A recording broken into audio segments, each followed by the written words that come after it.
여러분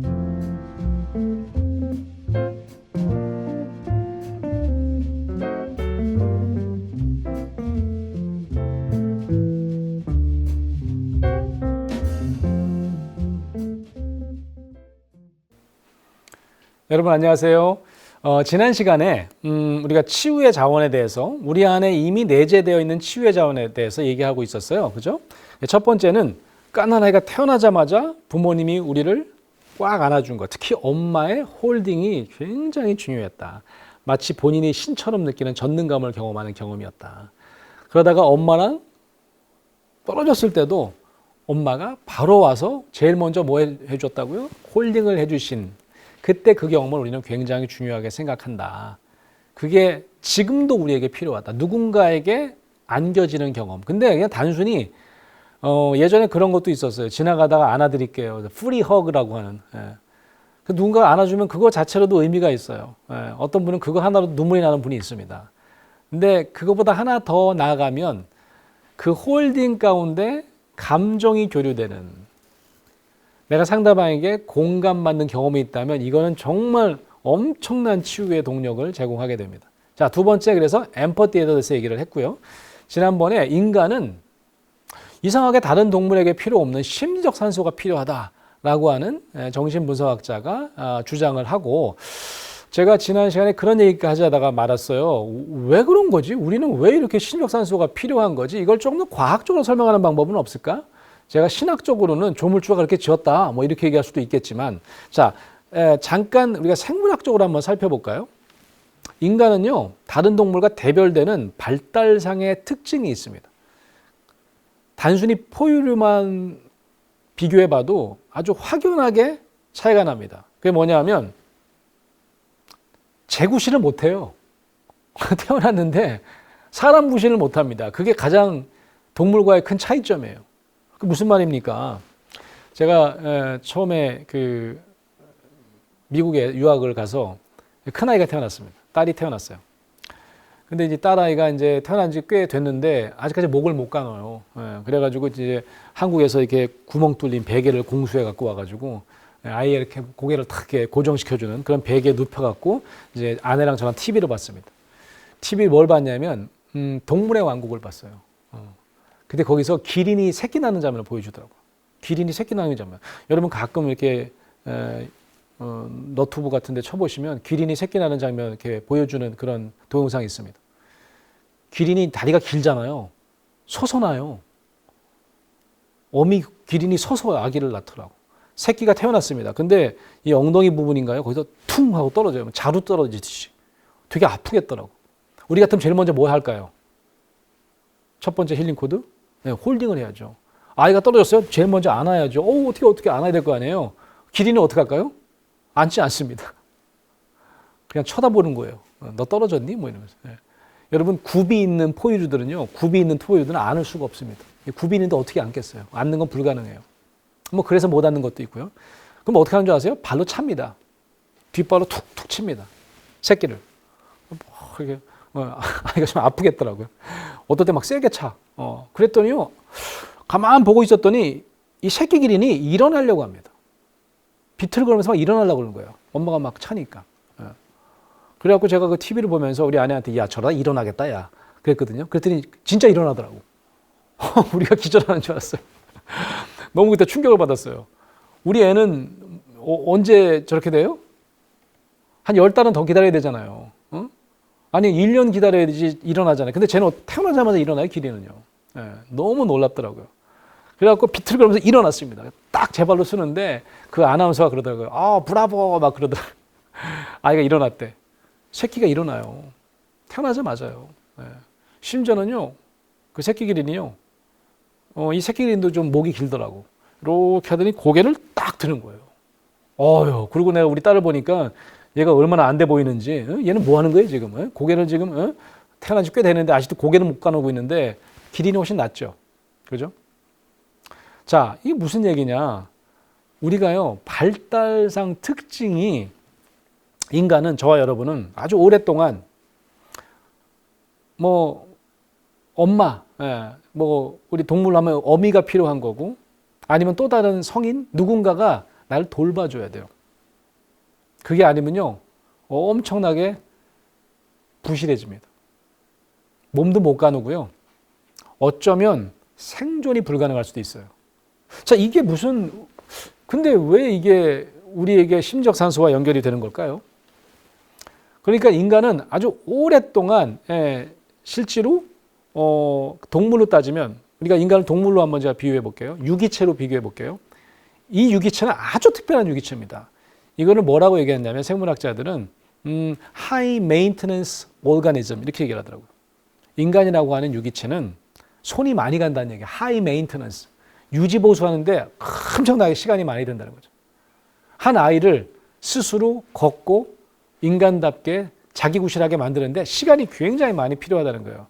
그럼 누가 붙어 있어야 되는 거예요? 누군가가 돌봄을 제공해 줄 성인이 붙어 있어야 되는 거예요. 거의 엄마가 한 몸처럼 홀딩을 했고 그 이후에도 눈을 띄면 안 될 정도로 돌봄이 필요하다라고 하는 거죠. 지난 시간에 제가 홀딩 얘기할 때 그런 얘기했습니다. 이 홀딩의 시기를 뭐라고 이름 붙인다고요? 자타 미분화의 시기. 그만큼 엄마가 자기를 희생해서 거의 엄마가 아이의 몸의 일부라고 느낄 정도로 붙어 있어야지만 아이는 스스로 자기 존재를 건강하게 만들어갈 수 있는 기반을 만들게 된다라고 하는 겁니다. 자, 그러면 지난 시간에 그런 얘기했어요. 홀딩을 그렇게 오래 못한다고. 아이가 눈을 떴더니 엄마가 없어졌어요. 그러면 그 자타 미분화의 시기는 깨질 수밖에 없어요. 그래서 엄마가 돌아와서 엄마가 내가 아니구나 라고 하는 생각을 가지게 되고 서서히 엄마와 내가 다른 존재라고 하는 것을 이제 알기 시작합니다. 자, 아이가 이제는 엄마랑 눈 맞춤을 하고 옹알이를 할 때가 되면 확실히 알겠죠. 엄마랑 나랑은 다른 존재다라는 걸 알게 됩니다. 자, 그때부터는 뭐가 중요한지 아십니까?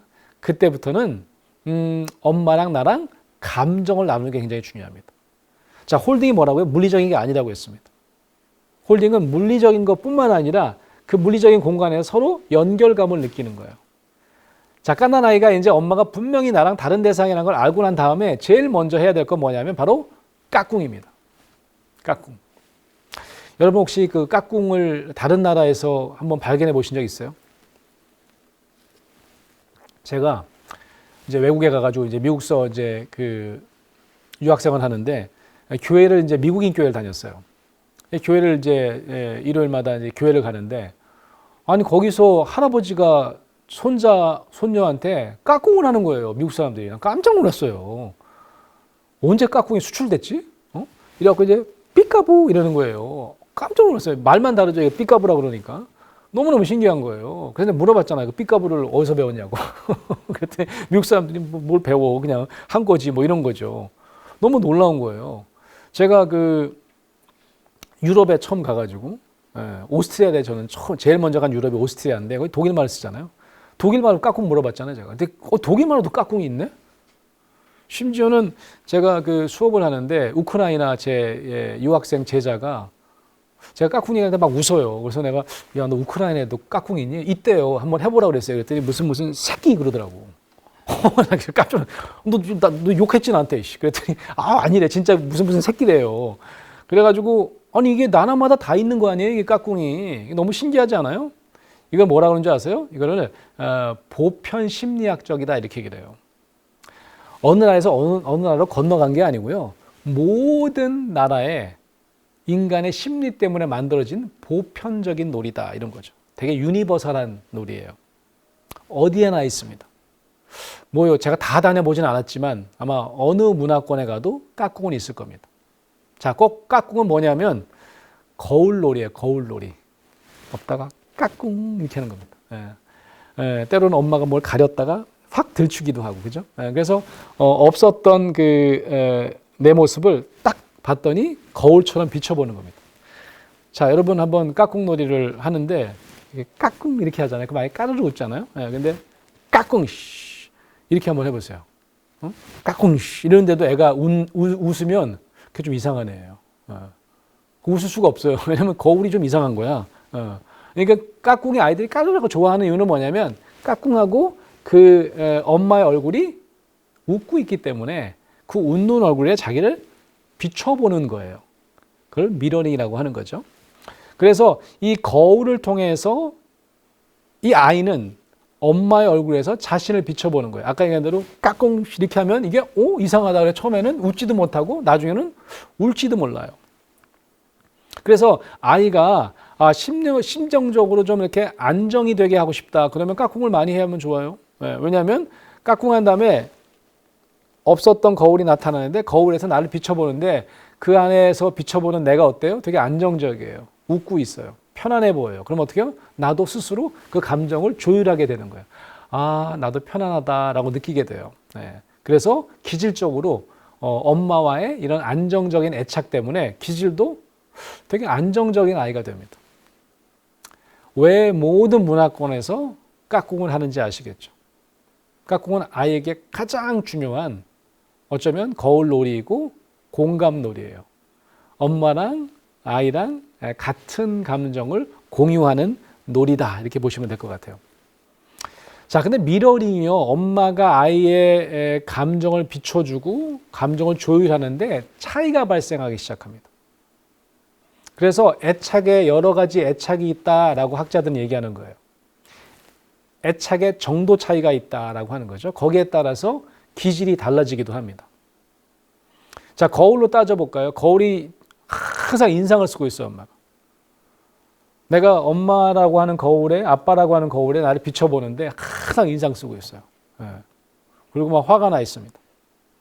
그러면 그게 엄마의 얼굴이 아니라고 그랬죠. 아빠의 얼굴이 아니라고 그랬죠. 내 얼굴 갖다 비춰보니까 어린아이들은 내 자화상이 어떻게 돼요? 되게 부정적인 자화상, 자신 없는 자화상.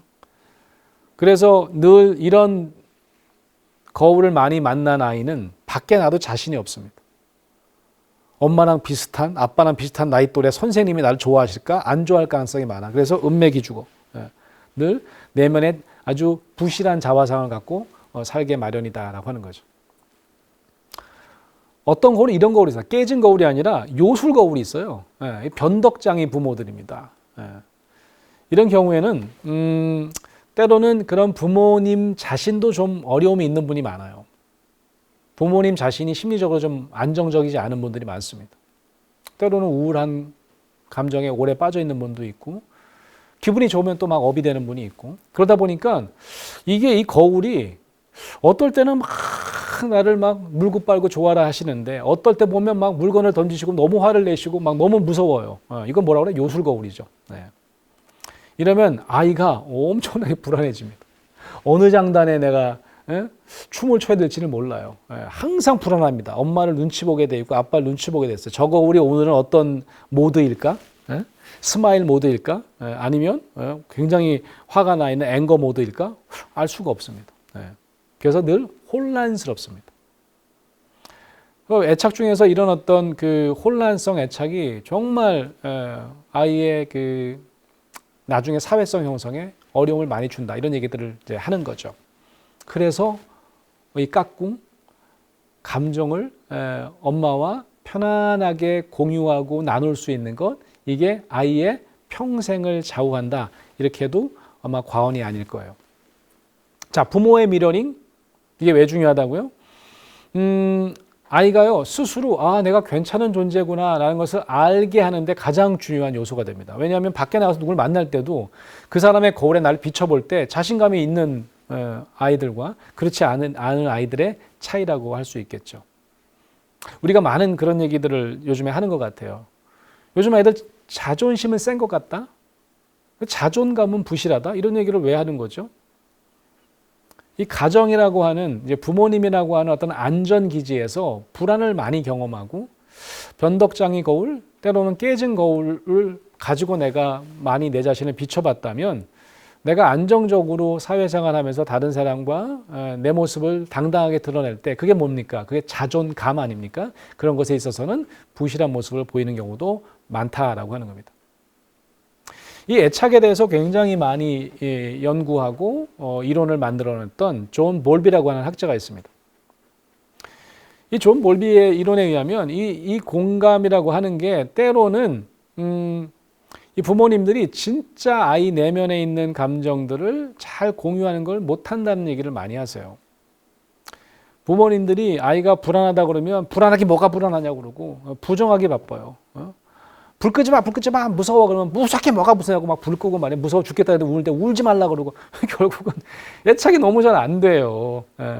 그래서 재밌는 실험을 합니다. 너무너무 재밌는 실험인데 놀이방에서 아이와 헤어질 때 아이는 막 울고불고 난리가 납니다. 왜냐면 엄마랑 떨어지고 아빠랑 떨어지는 게 너무 힘든 거죠. 그죠? 그런데 놀랍게도 부모님들이 그때 아이의 감정을 비춰내는 일을 잘 못해요. 아이가 막 힘들어하고 막 슬퍼하는데 엄마 표정은 어떨까요? 굉장히 밝습니다. 왜냐하면 이제 받는 선생님도 있고 하니까 웃으면서 뭐라면 괜찮아, 우리 아들은 잘할 수 있을 거야, 우리 딸은 오늘 재밌게 놀 수 있을 거야, 아자아자 화이팅 하고 돌아서요. 그리고 애가 막 우는데도 그냥 뒤도 돌아보지 않고 나옵니다. 그러니까 애가 굉장히 괴로워진다라고 하는 거죠. 그래서 존 볼비가 이제 연구자들이 연구를 해보니까 오히려 반대로 아이가 막 힘들어할 때 슬픈 표정을 지으면서 엄마가 아우 어떡하면 좋니? 혼자 또 엄마 떨어져서 놀 생각하니까 너무너무 속상한 거구나. 우리 아들 어떡하지? 아마 그러면 그 놀이방에서 받는 선생님이 이분이 왜 이러시나 그럴 거예요. 이게 갑자기 아자아자 화이팅하고 가던 분이. 근데 이게 오히려 아이에게 더 좋을 수 있다. 그래서 들어가서 아이가 그 이전에 부모가 아자아자 화이팅하고 전혀 아이의 감정을 미러링해주지 않았던 부모님의 아이보다 더 쉽게 자기 자신을 찾아서 아이와 놀 수 있는 계기를 만들더라라고 하는 거죠. 그만큼 미러링은 굉장히 중요한 아이들에게 또 이제 성인 초기에 진입하는 또 청소년들에게도 굉장히 중요한 요소가 된다라고 하는 거죠. 미러링이 부실해지잖아요. 그러면 실제로 아이는 산소가 부족해질 수도 있다고 의학자들은 얘기해요. 물론 이제 심리학적 산소에 해당하겠죠. 그렇지만 여러분 이런 실험을 한번 찾아보세요. Still Face Experiment라고 하는 이제 해외 동영상이 굉장히 많은데요. 번역하면 굳은 얼굴 실험이라고 하는 겁니다. 까나나기랑 이제 깍꿍놀이를 하는 겁니다. 근데 까꿍 하면 애가 막 따라하고요. 엄마가 손짓하면 손짓 그대로 따라하고요. 엄마 표정도 막 따라하고 막 그럽니다. 엄마랑 지금 뭘 나누고 있냐면 거울놀이 하는 건데 감정을 나누고 있는 거죠. 그죠? 그러다가 갑자기 엄마가 이렇게 돌아섰다가 갑자기 아이가 까르르 우는데 웃지 않는 거예요. 망가진 거울 역할을 하는 겁니다. 아이가 막 손짓하는데 안 움직입니다. 엄마가. 그럼 아이가 처음에는 막 엄마를 돌려보려고 애를 쓰다가 어느 순간 되면 갑자기 소리를 꽉 지릅니다. 보통 아이는 이제 하이처에다 앉혀서 실험을 하면 막 하이처를 막 흔들면서 떨어질 것 같이 막 소리를 지르고 과각성 상태가 돼요. 막 아이가 화가 납니다. 그러다가 나중에는 어떻게 할까요? 빵 터지겠죠. 막 울면서 절규합니다. 요쯤에서 이렇게 다시 돌렸다가 다시 까르르 웃어서 돌아와야 돼요. 엄마가. 너무 오래 하면 안 돼. 돌아오면 어떻게 되는 줄 아세요? 막 소리 지르고 막 울고불고 했던 애가 갑자기 눈물이 철철 흐르는데도 갑자기 또 웃습니다. 엄마가 다시 손짓하면 또 손짓을 따라합니다. 바로 지금 복귀한 거죠. 근데 이 실험을 그렇게는 안 하겠지만 끝까지 굳은 얼굴을 하잖아요. 그럼 아이가 막 과각성 상태에 올라갔다가 졸도합니다. 훅 깔아줘요. 갑자기 저각성 상태로 떨어집니다. 이거를 너무 심하게 반복을 하잖아요. 실제로 아이가 뇌가 망가진다라고 학자들은 얘기해요. 그만큼 어쩌면 생물학적 산소가 공급되지는 않더라도 이 심리적 산소가 인간의 신체에도 엄청난 영향을 줄 수 있다라고 하는 게 이제 과학적으로 증명되어 있다라고 하는 거죠. 자, 공감이라고 하는 것은 그러면 어떤 것이냐? 어쩌면 어린 시절에 우리를 살리는 힘이었을 수도 있어요. 엄마가 우리에게 미러링을 잘 했기 때문에 우리가 안정적인 기질이 될 수도 있었을 것이고, 그래서 그걸 바탕으로 해서 우리가 다른 사람을 만날 때도 일만의 자신감을 가지고 만날 수도 있었을 것이고. 자, 그러면 이제 어린 시절에 이 부모님의 공감이 참 중요하다는 말씀을 드렸는데, 그러면 그걸로 이제 끝입니까? 아닙니다. 우리가 그다음부터는 또 다른 대상을, 애착 대상을 늘려갑니다. 처음에는 부모님 두 분만 뭐 애착하면 된다, 뭐 한 분만 애착하면 된다 이렇게 생각할 수 있겠지만 청소년기가 딱 돼보세요. 그러면 누가 중요해져요? 또래가 중요해집니다. 그죠? 친구들이 중요해집니다. 그때부터 또 친구와도 공감을 해야 되겠죠. 여러분 청소년기에 정말 친구들이 중요한데 이제 부모님보다는 애착 대상이 이제 친구로 옮겨가는 이 시점에 갑자기 친구가 나에게 마음을 안 주는 거예요. 저를 그림자 취급합니다. 때로는 저를 따돌립니다. 때로는 제게 와서 폭력을 행사합니다. 다 이렇게 되면 어떻게 되는 거죠? 코로 숨 쉬는 데는 아무 문제가 없습니다. 심리적 산소가 결핍되기 시작합니다. 너무너무 안타깝게도 그래서 청소년 자살이라고 하는 게 굉장히 위험한 질병인 것이 뭐 어떤 분은 그럴지도 모르겠어요. 청소년들이 너무 나약한 거 아닌가? 너무 생명을 경시하는 거 아닌가? 글쎄요. 그런 측면도 있을 수는 있겠죠. 하지만 제가 보는 관점은 심리적 산소가 부족해서 생기는 우리 인간만이 가지는 질병입니다. 이거는 코로 숨 쉬는데 건강 상태, 생물학적 산소와는 무관한 겁니다.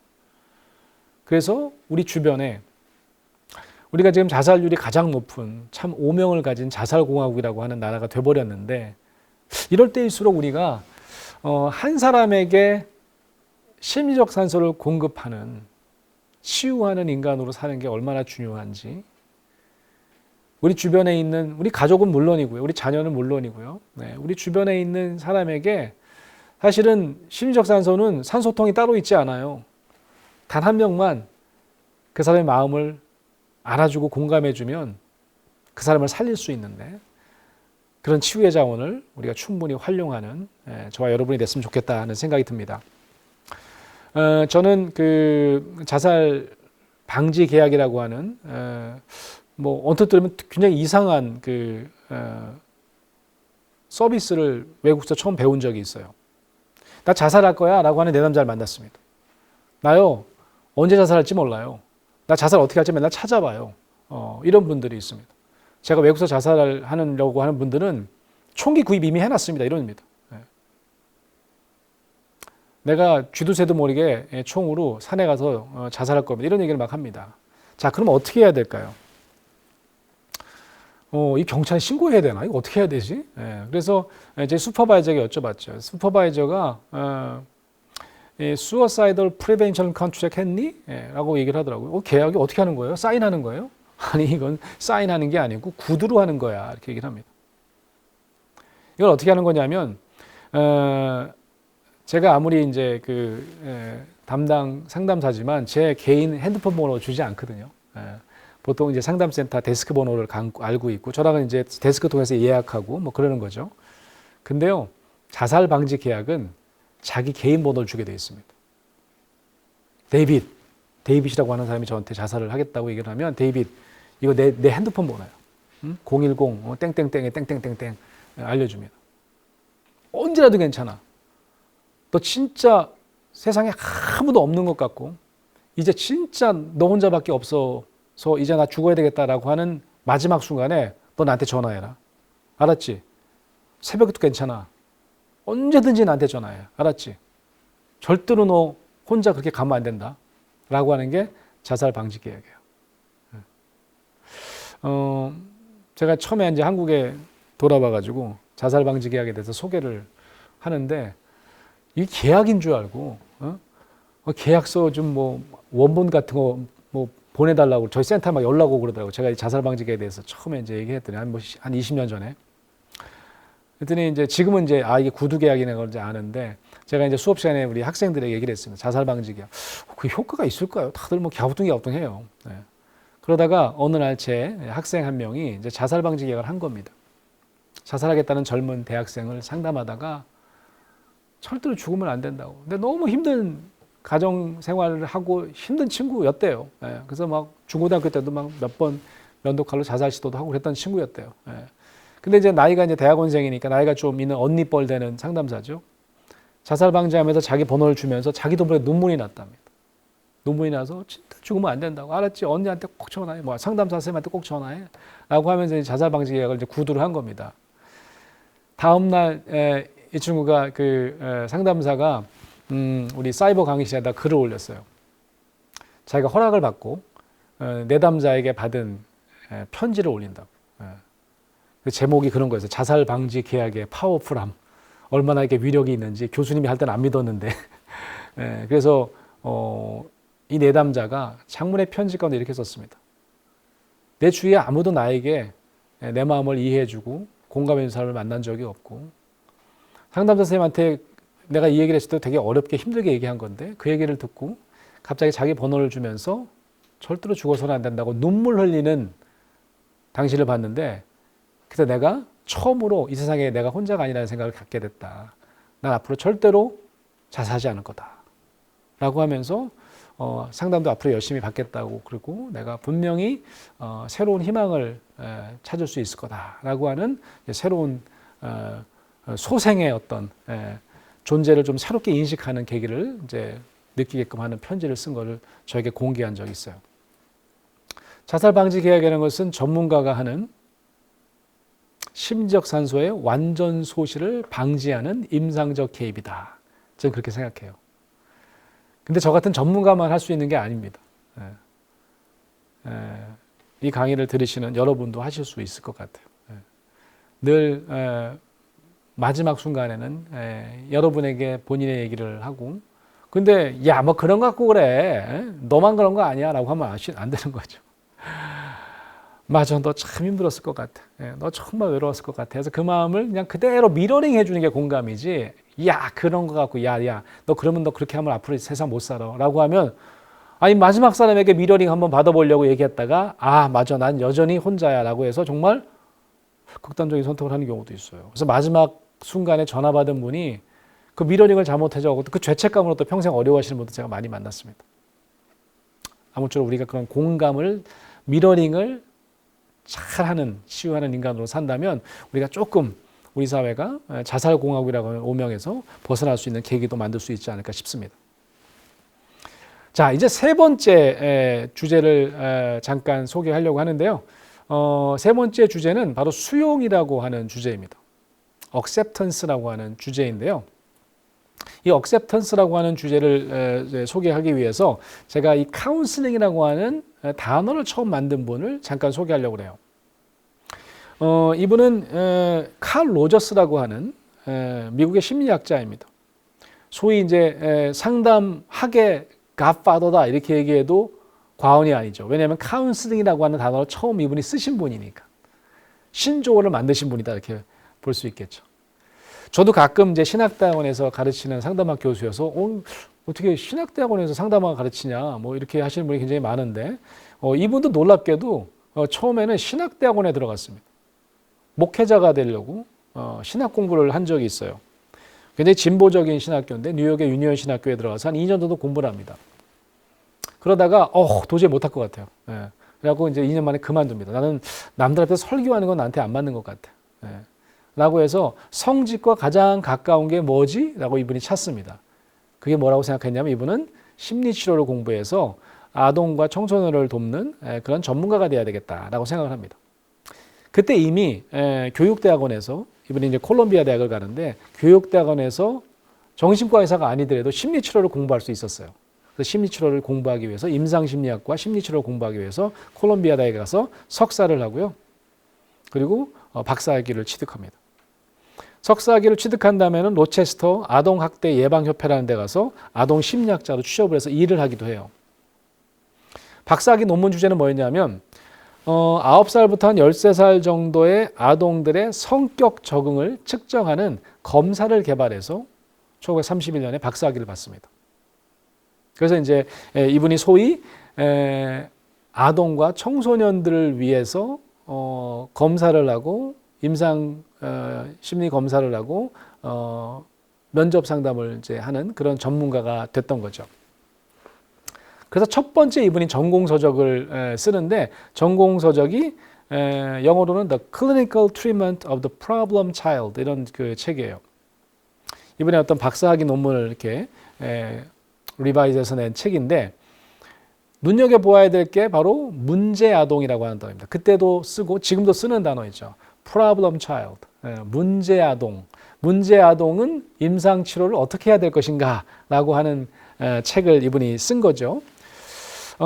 그런데 이분이 갑자기 내가 이 문제 아동에 대한 심리 치료를 연구하다 보니까 내가 얘기하는 심리 치료, 클리니컬 트리트먼트라는 단어가 적절하지 않아 라고 해서 심리 치료와 대별되는 다른 서비스 체계가 필요할 것 같아 라고 해서 이분이 지금 현재 우리가 경험하고 있는 이 상담 체계를 처음으로 주장하는 사람이 됩니다.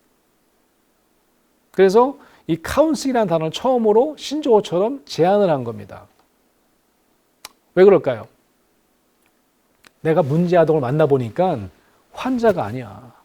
태어날 때부터 뭐 심각한 정신질환을 가지고 태어나는 것이 아니고 누구나 이렇게 문제를 경험할 수가 있어. 왜냐하면 부모의 양육 태도 때문에 때로는 그가 겪은 뭐 신체 질병 때문에도 있을 수 있고 그가 만난 친구들 때문일 수도 있고 아니면 본인이 갖고 있는 아주 발달 위기 때문일 수도 있고 그 문제라는 게 이 아이가 갖고 있는 질병과는 무관하다는 것을 알기 시작한 겁니다. 자, 그래서 이분이 뭐라고 얘기를 하냐면 이 심리치료 혹은 정신치료, 우리 정신과 선생님들은 정신치료라고 번역을 하고요. 사이코테라피를. 주로 이제 심리학 공부하시는 분들은 심리치료라고 번역하는데 같은 단어죠. 사이코테라피를 찾아오는 아이들은 놀랍게도 이전 그 가정 환경이나 양육 환경에서 자기 자신의 가치를 높게 여기지 않았던 아이들이다 그런 거죠. 그래서 자존감이 굉장히 낮은 아이들이 많더라라고 하는 겁니다.